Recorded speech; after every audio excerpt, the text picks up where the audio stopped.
This anime is called The Kingdom of Runes. The first episode of this anime explains that God created humanity, then he created witches. They say God blessed the witches with powers, but in exchange, they must protect the weak. The witches agreed to help human in the name of friendship. Then we shift to the present day. As we see the witches being hanged, as people screamed, "Eradicate the witches, kill all witches." The last witch said her last words, that she hoped all of the humans would die, and then they hang her. We shift to a scene. Two characters are traveling and takes a break. The boy is complaining about the heat and his legs killing him. He asks the woman, is she listening, while she looks at a map. Her name is Chloe and she is Ice Witch. The boy asks her to use her ice magic to cool them down. She says her magic ain't cheap. She tries to find their location on the map, so they know which direction to go, but is having a hard time. The boy pulls out a smartphone and says he found their location. Chloe screams they could use that weird machine to track us. As the boy reassures her, they can't track it since he's the one that created it. The phone uses magic to replace the radio waves with multi-dimensional photons, with a smile on his face. He says even the army can't track them, as he tells Chloe. Using paper maps in this day and age is lame, as he tells her he'll make her phone sometime. She cracked her knuckles and hits him in the head, looking at the map, saying cheeky little brat. As they get ready to leave, he asks, why do we have to keep on running? And she answered, because she is a witch. She thinks of herself as more of a ninja because she has to blend in with human and cities and live away from human town. He sits there with his back turned to her. Done this and tell them let's go. As they continue their travels, Chloe gets very talkative. She says they need to find a place that tolerate witches, but also a place where he could go to school. Adonis doesn't care about school. He reminds Chloe that he thought they only talk when it's necessary. He proceeds to tell her he'd rather study under her, as she makes fun of him, saying he likes older women. Adonis distinct to himself how he hates the Rhea Empire. He wonders why Chloe is not frustrated. He thinks they should murder all the humans with their magic. She turns around and asks, Adonis, did he say something?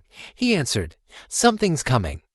They look out into the distance and see 3 vehicles coming towards them in high speed. One of the riders contact HQ saying they found a fugitive. They went to engage and eliminate them. Adonis screams, I'll handle this, as Chloe stops him, saying he's too inexperienced.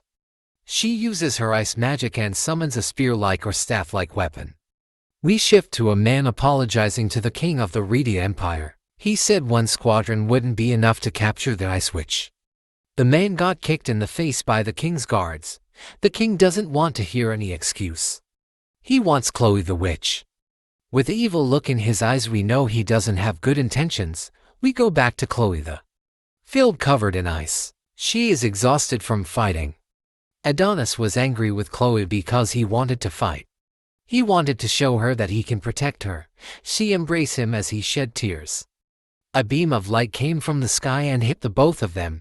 Adonis is confused, while Chloe has a thought of what's happening. Chloe says even witches couldn't even do long-distance transportation. Adonis is telling Chloe everything is going to be alright, and they hold each other as hands. They disappear into the beam of light.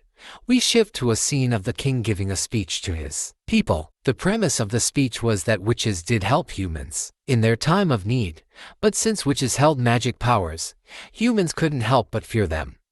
He showed the crowd his air battleships. He showed his train that ran through the city. He spoke of the smartphones that every citizen has. He spoke of the gear expansion and how the empire keeps growing. Then finally he spoke on witches, and now was the time to eradicate them. The crowd goes crazy, applauding the king and his speech. Someone compliments his speech. A beam of light came from the sky transporting Chloe and Adonis. They stood there, confused, in front of the crowd of people and in front of the king. As the king take this opportunity to finally meet the witch, Chloe, Adonis tries to buy Chloe time, but 2 officers pinned him to the ground. The king notices Adonis as the human that travels with the witch. Chloe demands that the king release Adonis. She tells the king that she avoided conflict with him, since Adonis is a human. She didn't want to destroy the king and his kingdom, and leave Adonis without a home to return to. She threatens him and say if he values his people lives, let her apprentice go. She channels her magic energy and summons her weapon. She is about to set off an attack, but out of nowhere, all of her magical energy dispersed. She is confused. The king explains that he acquired a magic photon suppression device, as the crowd of people laughs at her. Adonis still doesn't understand why he can't use his magic. The king approaches Chloe. He said it's time to hand over the world and rip Chloe's shirt off, exposing her breast. The king slaps her to the ground and calls her a mere woman. As the crowd laughs, the crowd screams out, "She's exposed!" as everyone pulls out their smartphones and take pictures. Adonis broke free and screams out, "I'll kill you! I'll kill you," as the other two officers pin him down to the ground again. The king ordered the boy to be killed. One of the officers pulled out his gun, aimed it at his head, but Chloe screamed, "I am to blame," used to tell the king that Adonis is human just like him, and she kidnapped him. She begs the king to spare his life. Adonis, with tears falling down his face, keeps telling himself he's going to kill them all. The crowd of people continue laughing at Chloe, as the king pulls out a gun and points it at her head. She starts to shed tears, realizing this is really her final moments, as she has a flashback of meeting Adonis for the first time. She says she's happy she met him. Adonis watches as she said her last words, "I love," as the king shot her right in her head. Before she finished her sentence, as she falls, the king walks away. A squad of officers start firing machine guns at Chloe's body. Her body finally lands to the ground, as one person comes with an axe and chop her head off. Then, king grabs it and holds it high. The crowd of people goes crazy, applauding the king for his actions. We hear a narrator speaking, "If the humans and witches can't get along, may darkness and chaos envelop the world." We see a last look of Adonis' face full of hatred. That is how the story begins. We see a cool intro. We shift to a precinct. Some people call it an internment camp.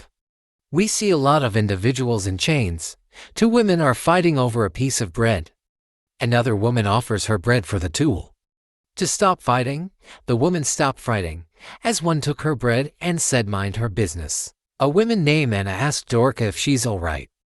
Anna is worried for Dorka because she gave away her meal. Thanks. Dorka assures her she's full of energy. Anna calls Dorka a good girl as she starts to vent to Dorka. She is upset even after all the witches are wiped out, that humanity still have wars. Gear expansion created advanced technology but didn't bring happiness. Dorka start to play with dolls and said they lost to the Rheda Empire, so now they're prisoners. Anna laughs at the knight's puppet, as a guard calls out for number 218 to stand. The ladies that were fighting earlier said that anyone that got called never returned. They scream out for 218 to step forward. Anna realizes she is 218 and have a scared look on her face as Dorka notice. Dorka stood up and showed her number as it said 218. Anna is shocked as she shed tears for Dorka's selfless actions. They take her to a room as a man dressed as a woman tells her to remove her clothes. They are going to offer her to a lord, so they need to check her body for marks. As he said, she needs to learn how to serve people too. They showed the 4 other girls that they called but never returned, used and abused, laying and chained to a couch. The man says she get used to it. She actually calls this disgusting, grabbed her by her chains and took a picture with her, saying she's going to make him a lot of money. She bites his hand, which gives her an opportunity to escape. The man sends his guard after her. She runs with a smartphone, asking it to release all the prisoners. The phone denies the request because the phone doesn't recognize the voice. She tries multiple times as the phone denies her. She imitates the crossdresser as the phone grants her request to release all the prisoners. All the cages open that at once as she screamed, "Everybody run!" The guards tries to stop all the women from escaping, but they can't, so they tried to call for backup. Dorica ends up at a giant door as it opens in front of her face.